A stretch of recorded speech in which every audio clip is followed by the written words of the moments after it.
Like, it's just like the concept of time does not exist in their head. In their mind, it's always shot o'clock. This angle like really sucks.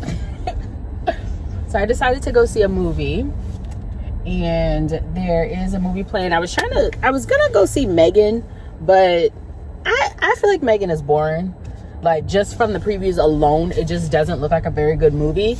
And so I kind of don't want to see it. A couple of people that I know have seen it, and they told me that it wasn't that good. And so, I mean, I'm pretty cool with seeing like movies that are boring, but I kind of don't want to sit through something boring right now. So I saw that there was a movie called Knock at the Cabin or Knock on the Cabin or some shit, and it's M. Night Shyamalan. And so I really like M. Night Shyamalan movies, so I'm gonna go see that. And it's at one of my favorite theaters here in Washington, the Cinnabar at Mount Lake Terrace. It's kind of like a little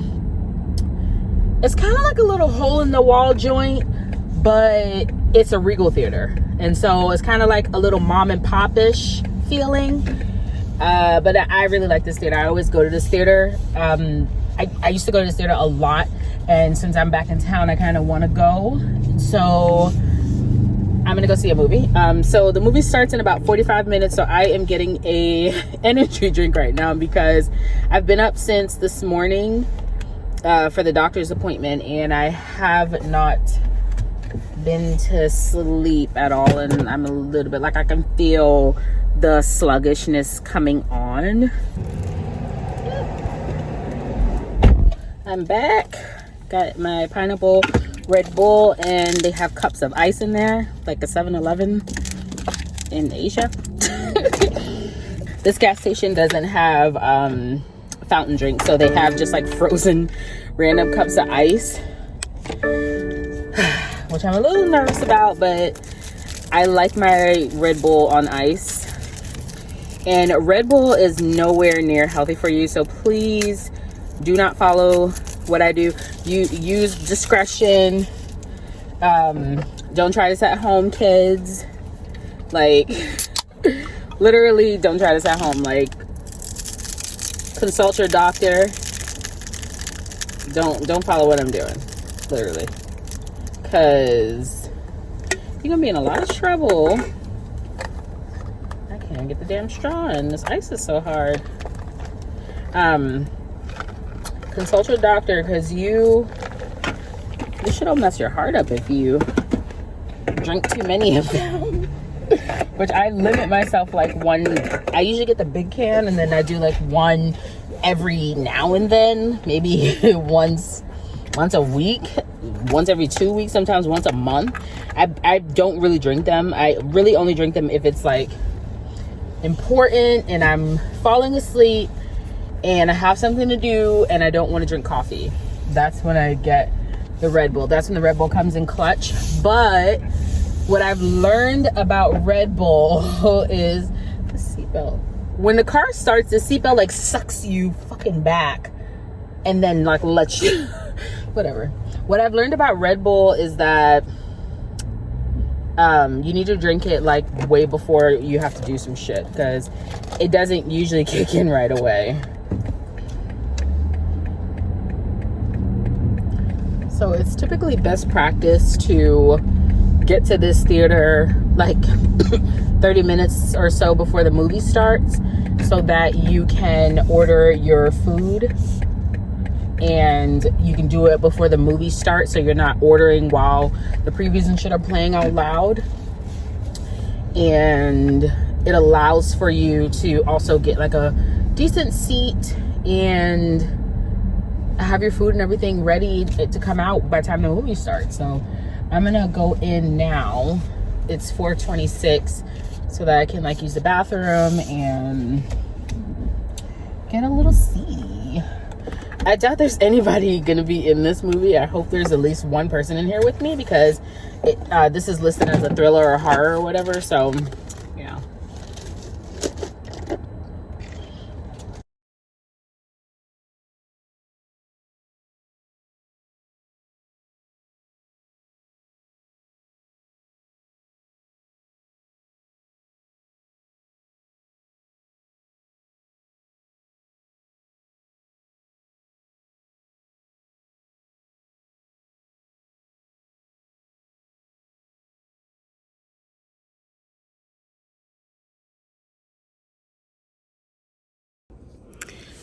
So I hope I'm not the only person in this movie. Literally, there's nobody in here.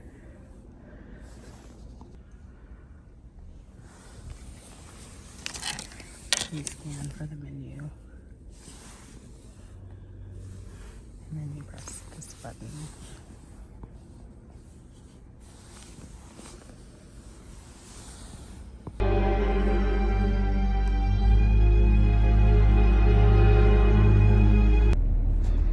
So I'm just checking out of the Airbnb. It is 9:29 and I was not scheduled to leave until 11, but I wanted to get something to eat before I got to the airport.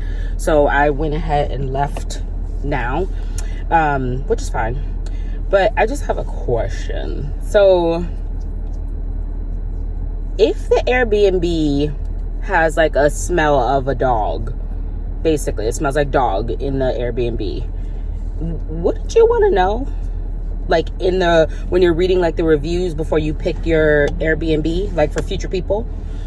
Because like as a black woman, as a single black woman, if I read that an Airbnb smelled heavily of dog, I would not check into that Airbnb. I would not even book that Airbnb. I mean, dogs are okay.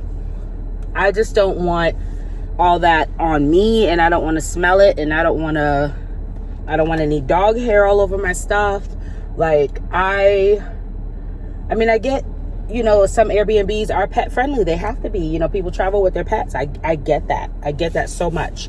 But I don't want to stay in those Airbnbs. So, and there's a way to, I guess, make your Airbnb not smell heavily of dog. Maybe if you're cleaning it a little bit better. I don't know, because it smells like they are cleaning it with like the most basic cleaning products, like it smells like Ajax. Like you ever, like the sprinkle Ajax you put in the tub, it smells like they're cleaning the entire apartment with Ajax. That's how it smelled in there. And so the apartment was very clean though. That's the weird thing. Everything was really clean. I didn't have any dog hair on me. I didn't have nothing on me, but the whole apartment smelled heavily of dog and of Ajax. And it just, the whole time I was there, and I just didn't feel comfortable. Like, even though it was clean, I didn't feel comfortable. I didn't feel relaxed. I didn't feel cozy. And so I really didn't have a good time in this Airbnb, but it's fine. I mean, what can he do? But I don't know if when I write my review, if it's okay to put, like, I was going to start with like, you know, thank you so much again for letting me stay in your home, whatever. The house was very clean. The apartment was very convenient to the highway. Parking was very easy. All that stuff. And then I was going to add, even though the apartment was very clean, it did smell pretty heavily of dog. So in case you are somebody who is allergic to pets, or somebody who doesn't like a pet smell, this may not, well, maybe I won't say this may not be a rental for you, but I just want to make sure I include that. Like, I always feel like I want to do my due diligence when I leave a place and I want to leave some type of a review for the future person, because I would want someone to do that for me if I'm looking for something, because I do read reviews on Airbnb, and I would want someone to put in their review that this is what the case is. I like the honesty. I need the honesty, whether it hurts. You know, you don't want to hurt the Airbnb host too much, but you also want to make them aware that this is a situation. And so, I don't know. Maybe I'm making too much of it. I don't know. But I feel like I want to write it. Like, something in my heart of hearts is telling me that this is the right thing to do. So I'm really like low-key sad that I have to give up this car. I feel like turning this car in right now. Like, I'm so pissed off right now that I have to turn this in. Like, look at my sunroof. Look at my steering wheel. Look at this big screen. The screen is ginormous. Like, look at my buttons. Like, this is my old street. The little micro studio apartment I used to live in is on this street. I'm in the University District right now. I just went and got something to eat. And I just wanted to get a little bit of footage. So this This is my old apartment over here on the left-hand side. This big gray one. Little micro studio I used to live in. See this parking situation? This is why I had to like move out of here, because it's too crazy. Like, they're not even supposed to be parking this far up. See how far up they're parking? The lines is yellow right here. They are not supposed to be parking right here. And that's how chaotic the parking used to be. And it's 10 o'clock in the morning right now on a freaking Thursday. And parking's already like chaotic. That's why like I used to work overnight, because when I came in the morning, the parking would be cleared up by the time I got in the morning. So that's why I used to work overnight. Well, that's not why I used to work overnight, but that was one of the benefits of working overnight. So, where am I going? Hello. Can I do a hot, tall, blonde caramel macchiato with oat milk? And could you add an extra shot in there? A little bit of extra caramel drizzle. Oat milk, please, yes.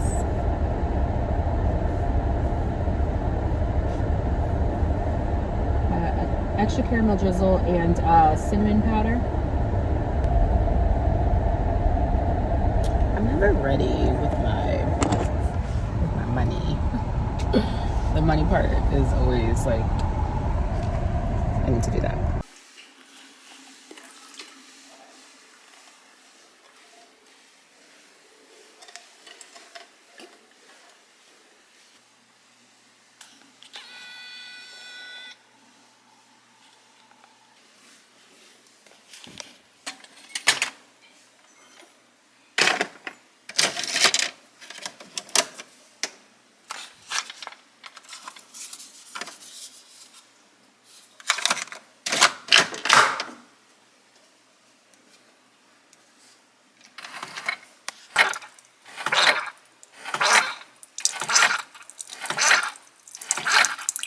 She 2 hours ago, she had a little half can of food, and right now she must think that like 20 hours have passed and it's time to eat again, because like, why are you sitting here waiting, and what are you waiting for? Like, it's just like the concept of time does not exist in their head. In their mind, it's always shot o'clock.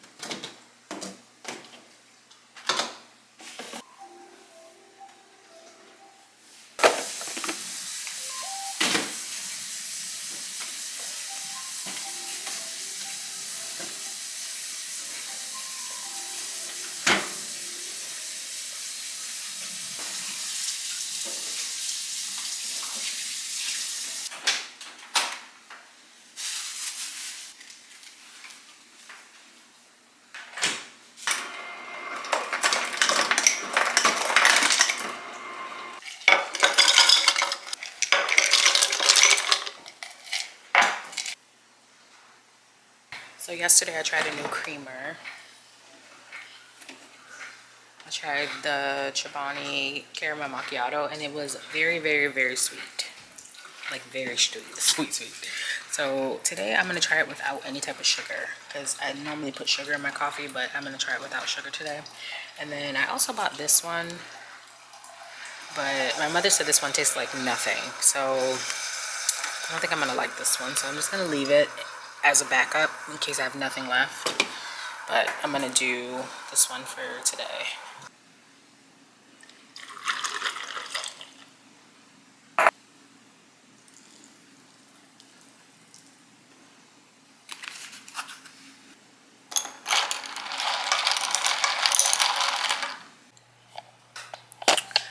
So these little candle lids can be used as coasters, at least for the sand and fog. It doesn't say that on here to reuse it, but No, it does. Please repurpose. Yep. So once we are done with this candle, then just take the lid off. Yep. And use it for a cup holder.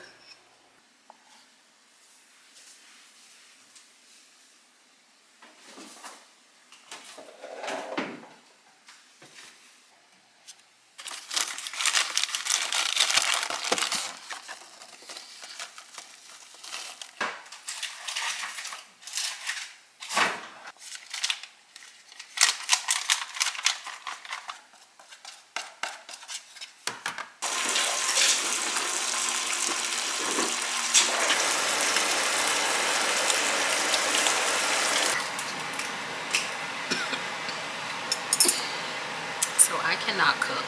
I don't know if you guys are realizing that by now, but like I cannot cook. So this got very chaotic. Like it started out all cute and small, like little pancakes, and then I just got crazy and poured a big one. And so where I messed up is when I turned the flame or the eye a little bit higher, and everything just kind of went to shit from there. Cakes are good. Nothing's burnt. Just lost it there for a second. You're good to go.